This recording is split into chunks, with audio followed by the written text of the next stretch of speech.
everybody, and welcome back for another episode of What's on Your Mind.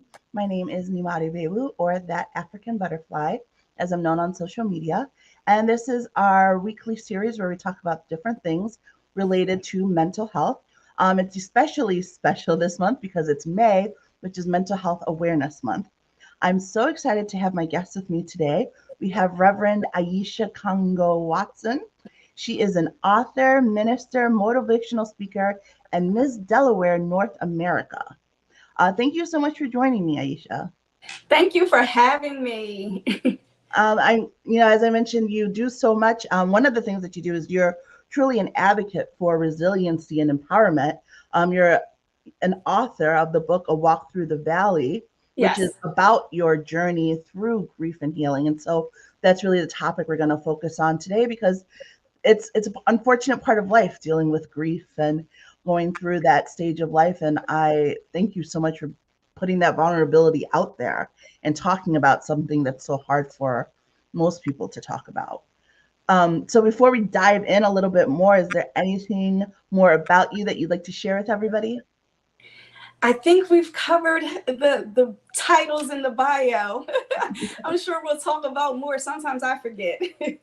Right. I definitely know how that goes. Well, what can you just talk a little bit about what led you to write your book?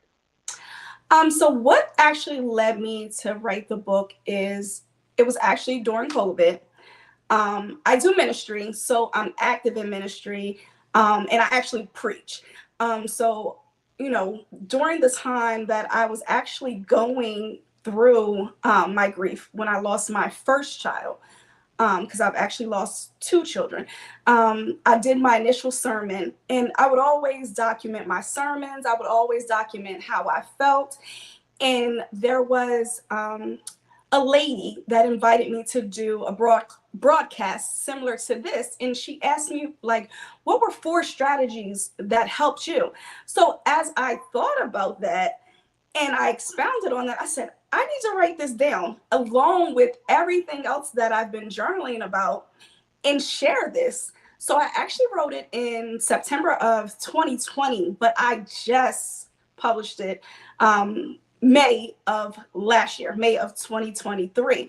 So, it was a time of transition and just really being, I had to go to a stage of wanting to be open and completely vulnerable with releasing this information. So it took a while for me to release it, but it was something that I was sharing anyway because I was doing a lot of workshops and seminars. And again, I was preaching. So I was giving what was my testimony.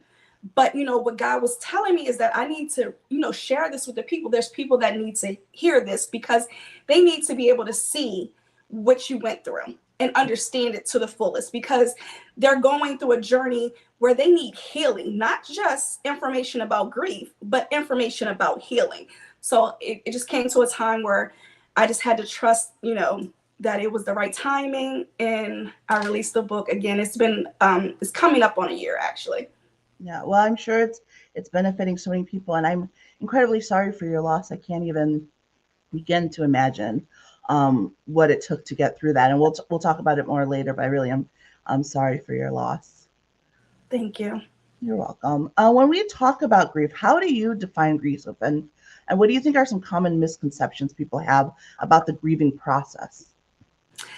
I would think the common misconceptions is that it's that there's a timeline or time frame, that you go through grief within a certain amount of time and then you get over it. Um, Unfortunately, grief is a journey that you go through. So you're going to have your valleys and your peaks. You're going to have, your good times and your bad times. Most people say, like, how do you characterize grief as being good? But understand there's joy in the journey. You can find joy in the journey. You can capture those memories, and you can find solace in the fact that your loved one lived and you have memories of that loved one. But the misconception is that there's a time frame that you just have to get over it, or that you're going to get over it. The only thing that you are going only thing that's going to have a time frame is a time frame in which you know, of course, the funeral process. Mm. That's the only thing that has a definite process. And then you go through what is your new normal. You're going to experience your new normal. And at that, you're still finding, continually trying to find out what that is, what that looks like, what that feels like. So that's, I would say that's the biggest misconception, is that there's a time frame um, for grief to end. Yeah, I think a lot of times when people think about it, because we all hear the quote, time heals all wounds. So I think people think it's a linear process, right? Like you go No. through the stages, but the more you look into and hear about it, it's very circular. It's one minute you're here, and then you might be back at the beginning, and you might go through it slowly, and you might go through it quickly, but it's continuous. Yes. What role do you think your faith or your spirituality plays in your approach to coping with and overcoming grief? It is the quintessential part of it. It played the biggest role for me. Like, it was what kept me. Um, it is what's pushing me, which allow me to go forward. And you didn't even know this. Like, when you invited me on the show, you gave me the dates of today, the 16th and the 23rd. Next Wednesday, the 22nd, is actually, it'll be 6 years since my daughter passed. Um, So when I came into thinking about what we were going to talk about, there were a lot of emotions today that I had to like lean into. And I honestly, I went upstairs and I prayed. I'm just like, God, allow me to say the things that people need to hear. Allow me to be, again, open and vulnerable so people can understand what my testimony is without it being hard. But my faith has been everything. Like, my faith in God has been everything that I've been leaning into. Because I'm going to be honest, there was a time that I would have thought, and I possibly could have lost my mind, but I leaned into what I understood to be faith. And from there, God just showed me so many things, and I just kept pushing. And again, like when I was going through, and I was going through to groups and to therapists, and the main thing I needed was to be able to see somebody that looked like me get to the other side, because I thought there was just I thought it was just a timeline, you get to the other side, but I needed to see that. So as I was going through and I was praying and I was talking to my pastor said, if you have a relationship with God, you can talk to God and ask God questions. You can seek those answers from God. So what God showed me is that, with my faith, I can keep going. mhm. God is sovereign. So no matter the circumstance, God is still with you. God is going to carry you through. God is carrying me through. He showed me that my testimony was necessary. So as I was going through, I said, even though I have resources, because I'm not seeing exactly what I need, I need to create a space for other women. Mhm. So as I create the space for other women, it's also helping me. So, and it was my faith. It definitely was my faith. It was prayer. Um, it was just going to church. Like, I remember, when my daughter passed, she passed maybe on a Tuesday, Sunday. I don't know how I got up and got dressed, but I know if I didn't do anything else, I was going to go to church. Mm. And that was what I needed. Like, I needed to be there. I needed to go to that altar. So it's faith has been, again, the everything for me. I'm glad that you had that faith to lean on and that you've sort of taken up the mantle of being what you needed to see. I think that that's so hard sometimes for people because you do search for, and it does help, right? Having a reflection of what you need to see out there, but sometimes it's not there. Right. And it takes someone who's like truly strong to be able to say, like, okay, I'll be the example. Like, if I can't find the example, I'll be the example. And to do it on such a difficult topic, I can't even imagine the strength that takes. So thank you so much for that. Um, Thank you.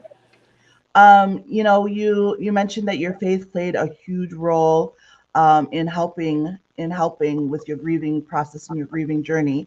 But you also mentioned that with your book, you had 4 strategies. So, like, what are some other strategies or practices that you found effective in helping navigate the grief journey? Okay, so the 4 strategies for healing. One, of course, is seek a relationship with God. Mm. Stay in communication with God.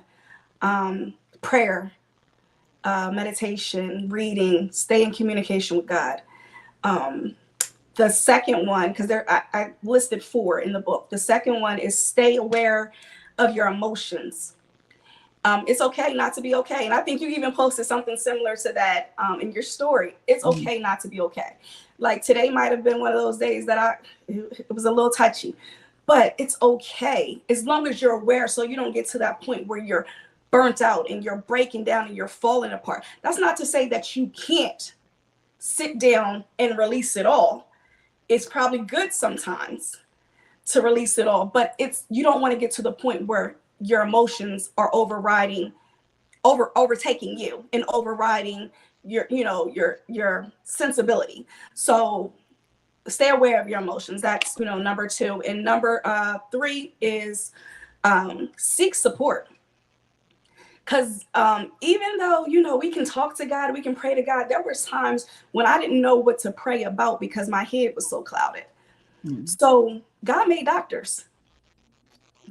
Seek support, Yeah. especially when it gets to that point where you can't control your emotions. You can't bring your emotions in when your emotions are overtaking you. Seek support for things like that. And the last one is share your story, share your testimony, because you can share again how God helped you, and that'll help you through it as you're letting it out. Because I remember going to therapy, and initially I'm just like, this is so weird because you're asking me questions that are triggering emotions.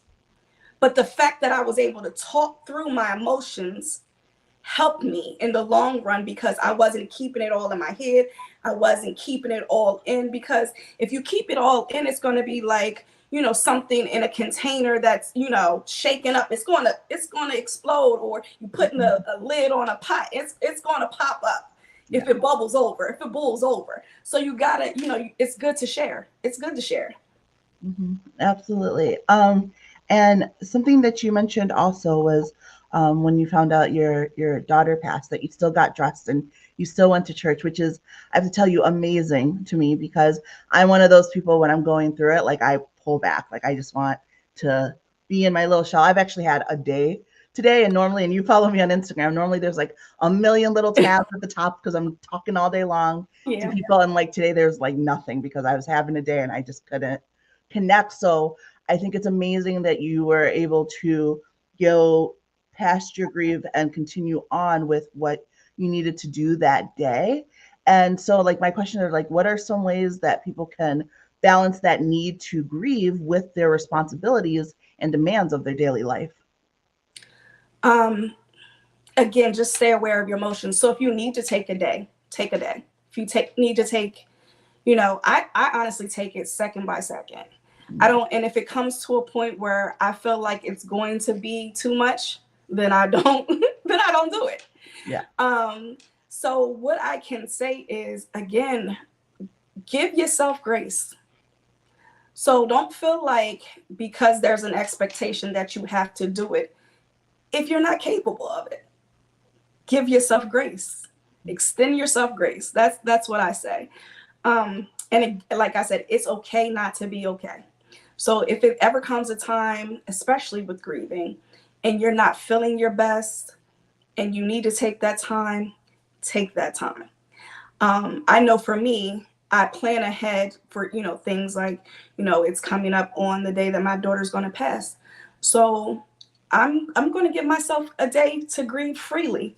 um, Ironically, I did the cohort for the Coalition for 100 Black Women. So I'm graduating next Wednesday. So that's going to give me something to celebrate. Yeah. But I know ahead of that, I'm just going to take it easy, Mm. because I'm not going to create a space where I can be overwhelmed or, anything like that. So, Yes. And brief shout out to that cohort. I graduated from it 2 years ago. It's a great, you learn so much and yes, you meet a great network of women. So that's awesome. Congratulations on it that. was, thank you. And Charles said in the African American communities, going to get therapy to help you is not talked about enough. When I was growing up, it wasn't talked about at all, which I think is true. So I love that one of your four things is getting that support because I do think that that is very needed and that we don't talk enough about the importance of talking those feelings out, but especially with a professional, because you can vent to a friend, but everyone's going through their own life stuff, so you don't know if people have the capacity. That's my new thing. Before I Yeah. vent to anyone, I ask them if they have the capacity to even take on me venting, because sometimes they're dealing with it enough. But then, other than that, they don't always have the tools, right? That's the thing about therapists versus venting to a friend, is Right. that professional is going to have the tools to help you overcome those moments, even if it's something as simple as, like you said, feeling your feelings. That's one of the best things I've ever gotten from a therapist. It's okay to feel my feelings, because what I would do frequently is like push them aside. Like, I don't want to feel this right now. I need to go on. I need to do whatever. And he's like, no, you need to block. Like, even if you have to say, like, I'm going to sit and have a pity party for myself for an hour, like, just allow yourself to feel how you feel. Don't question it. Don't try to push it otherwise. Feel those emotions. And that's the only way you're going to get past those emotions. And Yeah. it's been monumentally changing in the way that I deal with things. Yeah. And visit them as often as you need to. Mm-hmm. Yep, Yes. absolutely. Um, how do you integrate your experiences of grief into like your writing and your speaking and your ministry to help inspire and support others? So it was actually a little hard at first because I didn't know how people were going to receive it. Mm, But I've realized that there's no way to avoid it. So across the board, even with, my Miss Delaware platform, it's the same. So what I found is that if I'm sharing my truth, if I'm sharing, my realness or my rawness, then it's not anything it doesn't make it complicated. It makes it, simple. So I'm if you talk to me about what happened, then this is what I give you. So if you need me to come talking about motivational speaking, then I'm going to share my story because this is how I got to my place of resilience. mm, So I'm going to tell you that, I cried at that altar. And then I came to a place of writing a mission statement, which for a ministry for women, which took me to a place to write a book, which took me to a place to want to stand in front of, judges to be in a pageant because it's all the same. Like, I want to be able to encourage and empower women to embrace resilience. And I realized that with my faith and with support, I was able to overcome. So I want to share that. And I share that at all costs, at all times. My platform for Miss Delaware North America is sunrise after sunset, which means there's brighter days. mm. Once you get on the other side, there's brighter days. But you have to get to those brighter days. You have to get to that other side. So you have to lean into your faith, because with faith comes resilience. Like, it's all one. I don't know how to separate it, so I don't try. Yeah. And I mean, I've said it a little bit before, but just the strength I feel like it takes to have that resiliency, especially, I mean, all grief is terrible and impactful, and life changing. But I read once and it really hit me that, like, there's no word for a parent who loses a child, right? Like, there's orphans for kids who lose a parent, there's widow or widower for a person who loses their spouse, but it's like the grief and the magnitude of loss for a parent who loses a child, like, there's no word to call them. And so I feel like the impact of it is just like so gut wrenching, even as like someone who has not experienced that. So it's almost mind blowing to me when people are able to speak about it and talk about it. But I feel like that's probably the people who need a voice like yours even more, because it is so hard to speak about, because it is something that people can't fully understand. I don't have kids, so people always like to be like, you don't know love until you have kids, which I don't always agree with. I think it's a different type of love. Yeah. I definitely understand like what they're saying in that way. And more so, I understand that I don't understand, right? Like, I don't know what that type of love is because I haven't experienced it. So I can also understand that I would have no clue what that type of grief is without experiencing it. But having someone like you who's able to not set aside your grief, but embrace it in a way that lets you share that pain with others so that they commiserate with you and feel understood and heard, I think is hugely impactful for the community and for anyone who has the ability and opportunity to hear from you. And you mentioned that like there's no title or category. I just learned with talking to I have a PR person that helps me just kind of get, bookings and things like that. And so we were trying to write a form, a basically like a workshop. And she was like, "You're a suicide survivor." And I'm like, "Huh?" So just to give you the additional information, my son, who was 15 at the time in 2021, passed due to self-inflicted injuries, from suicide. So I never, and honestly, up until maybe 6 months ago, I couldn't even say, that's how he passed, because essentially, was, when he passed, they said that he passed because he was pronounced brain dead. Mm. So in my mind, that was what it is. Like, he suffered injuries. He was, he passed because of lack of oxygen to his brain. But then I saw the actual death certificate, and it said, what his injuries were and what they were from. So there was no way around it. But again, it was hard for me to even express that. And I would just, say my son passed. But the strangest thing about it is when you say that your 15-year-old Black son passed, people assume that he got killed.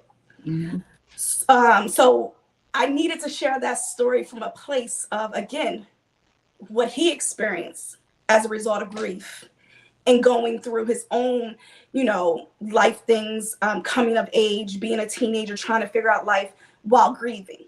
So I needed to be able to explain that it might help somebody else as well. But even in that, you mentioned that like you wouldn't understand it because you didn't have kids. There's people who have children that don't understand it. And even within our family dynamic, our grief is different.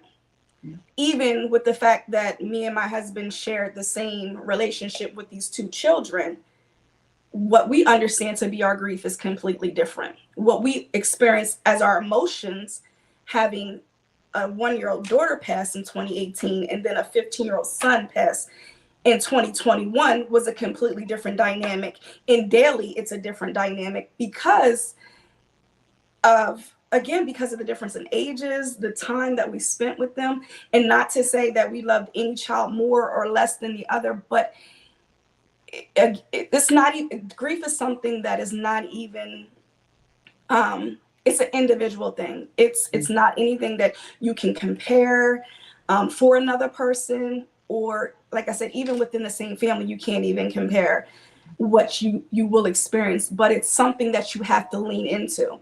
I facilitate a grief share program, and they said you need to lean in to the grief, because it's like trying to avoid like a pain. Like say like you broke your arm and you're just trying to medicate the grief. You're not trying to go to a doctor so they can fix it, but you have to realize what the root of the pain is, lean into the pain so that you can start to heal, so then that you can get to a place of healing. But again, it's something that you have to address the emotions. You have to. Absolutely. And Charles said you never get over it. You just learn how to cope better as time goes past. And I think that's part of that cycle that you're Yes, talking about. that's completely true. He's absolutely right. And you mentioned, the way that everybody in a family grieves is different. And you and your husband have unfortunately had to deal with the loss of two children. That I think there's certain things that we hear about frequently, right? That really impacts a relationship and can really pull apart a marriage. And grief is definitely one of those, part of it being because, like you said, everyone deals with it differently. Yeah. So how were you and your husband able to work through those difficult times and not have it pull you apart? Well, we had to work individually first. So we both went to counseling, separate counseling. Um, So we had to come to a place of understanding where we were at as far as our emotions. And then I also had to be understanding of what he may be feeling at the times that he may be feeling them. So again, I had to extend the grace. And I also just had to allow him to feel. I think we gave each other enough space to just feel. Like, I was out of work for 18 months after my daughter passed, fully medicated, probably 12, 15 hours out of the day. I was diagnosed with severe PTSD. My husband worked the entire time. So there was times that he showed outward levels of emotion, and there were times that there were inward levels of emotion. But we both respected the spaces that we were in, and he allowed me to go through everything that I needed to go through to get to where I am now. Um, but we were intentional about reconnecting. We were intentional about spending time with each other. We made sure that we were intentional about creating memories, creating space and time for each other. We were definitely really intentional about that. Yeah, I can imagine that helps, and that you had that understanding that you needed to grieve separately before you tried to um, do it together, or before you tried to make the other person grieve in the same way that you could.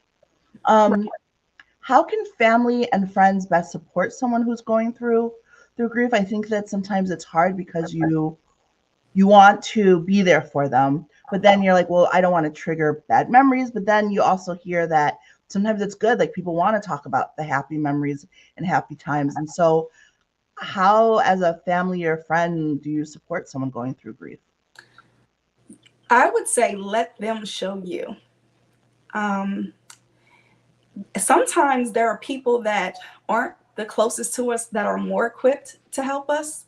And that's not to say that we should push any family member away, but when somebody's grieving, let them tell you what they need. There was times where I didn't want to be around a whole bunch of people. I didn't want to engage a lot, or I didn't necessarily want to talk about how I was feeling, but I wanted you to understand that I wanted the support. So I wanted them to allow me to feel, again, allow me to feel, and then let me contact you. I never wanted to isolate myself because that's not healthy at all. Sometimes, like, solitude is needed, but I never wanted to isolate myself. But I remember writing, and again, I was going through a grief share program. So a lot of this was because it was things that were suggested. But I remember writing a letter, and I shared it on Facebook. And I was just like, you know, please don't ask me how I'm feeling because I don't know. Please don't, offer me any advice about what I should do in the future because I'm not ready to do that. Um, Please don't, like, the line of questions, please don't do that. Yeah. The only thing that I do know is that my world fell apart and I'm trying to pick up the pieces. So I think that I think with that people understood, and I was vocal about just saying, like, you know, I'm just in a space where I'm trying to figure it out. But allow people the space and the grace to feel, but be there when they just need you to be there. But that doesn't mean because their life changed that you have to change the way you interact with them, Mm, unless they ask you to. right. Yeah.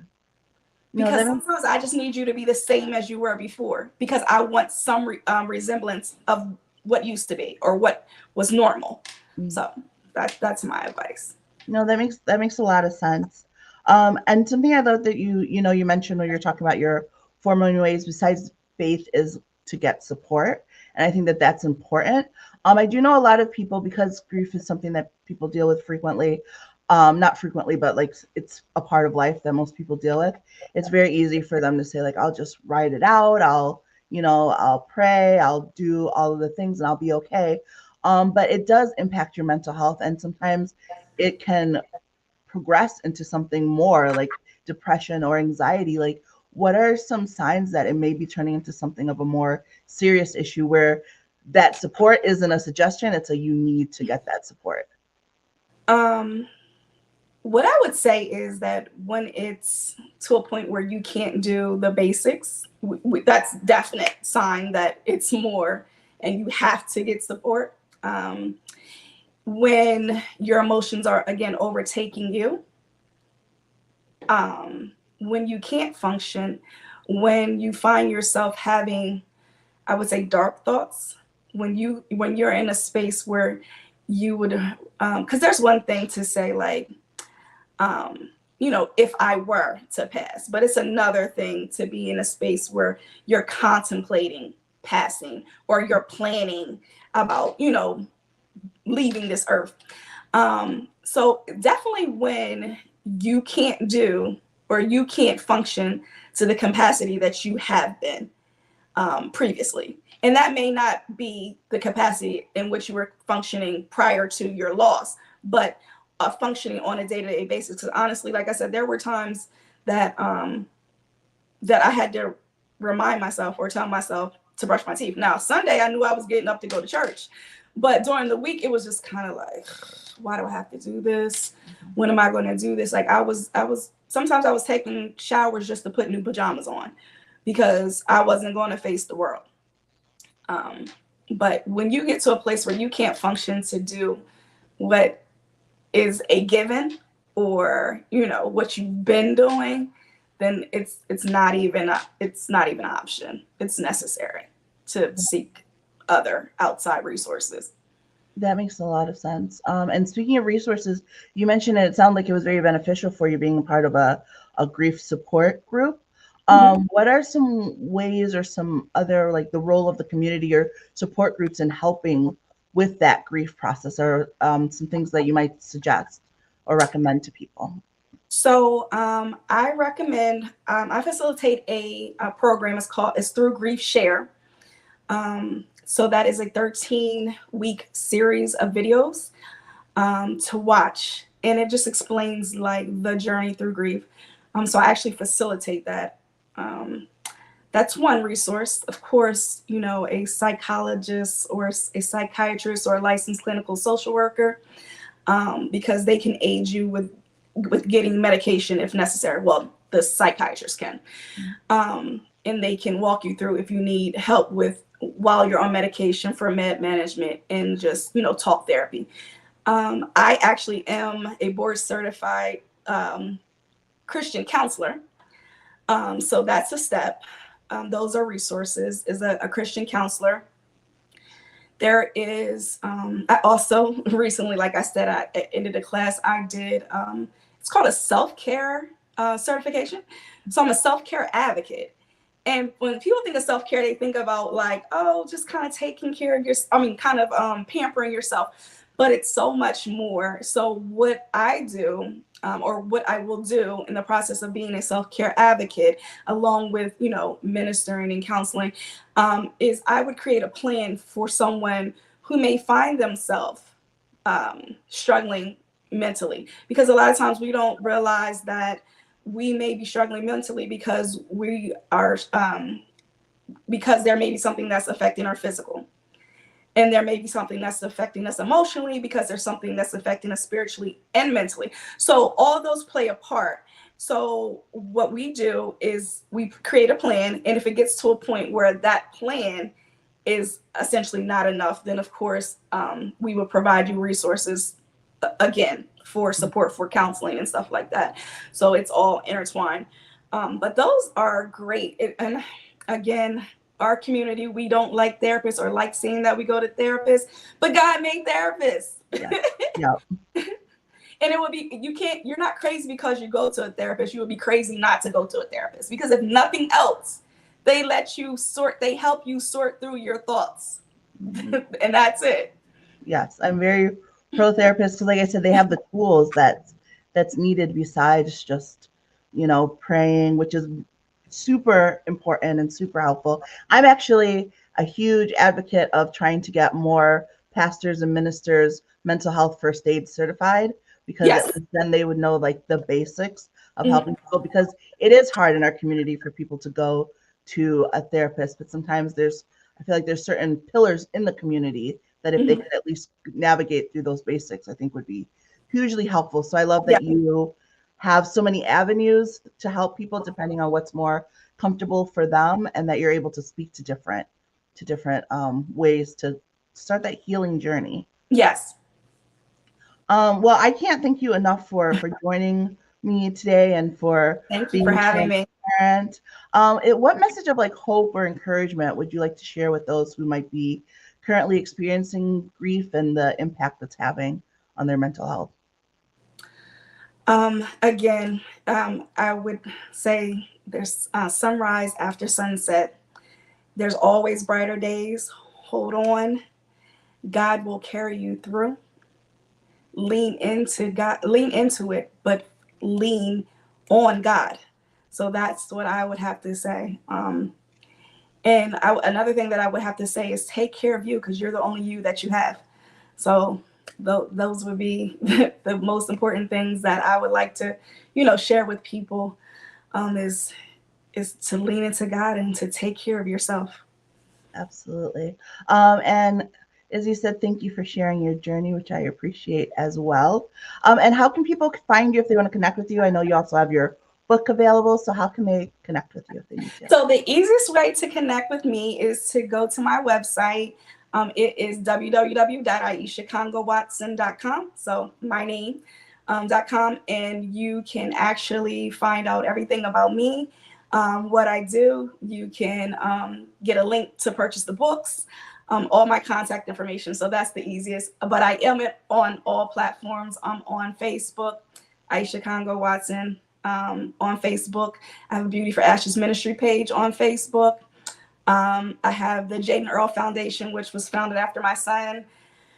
In social media, I am Miss Scorpio 18. But again, if you go to my website, you will find all of that information on there that will take you to anywhere you're trying to find me. But that's the easiest way. Perfect. Well, thank you again so much for joining me and talking about this difficult but much needed topic. I definitely appreciate it. And thank you to all of you who have joined from home. I hope that you learned a lot through this. And I hope you'll come back next week.